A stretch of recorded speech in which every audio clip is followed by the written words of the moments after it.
வாழ்நாளிலேயே கிடைத்த மிகப்பெரிய பாக்கியமாக நமது கலைஞர் அவருடைய திருமகன் கையால் வாங்கியது. ஏனென்றால் என்னுடைய தந்தை வில்லிசை கலைஞர், கலைஞரோ சொல்லிசை வேந்தார். அவருடைய திருமகனுடைய அன்பு திருக்கரத்தால் இன்று நான் இந்த விருதை பெற்றதை பெருமையாக கருதுகிறேன். வருங்கால இளைய தலைமுறைக்கு ஏதாவது சொல்ல விரும்புகிறீங்களா ஒரு சுதந்திர போராட்ட வீரரா?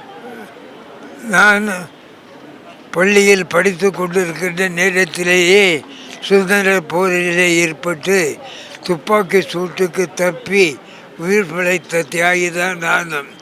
அப்படிப்பட்டவர்கள் சொல்ல விரும்புகிறேன், மாணவர்கள் நல்ல தலைவரை தேர்ந்தெடுத்து அதன் பிறகு அரசியலுக்கு செல்ல வேண்டும்.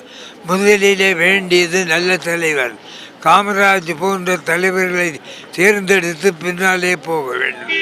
நான் அதை பாராட்டுகிறேன். அந்த நிதியுதவியை அதிகரித்திருக்கிறார் நமது தளபதி மரியாதைக்குரிய ஸ்டாலின் அவர்கள். அதை நான் பாராட்டுகிறேன்.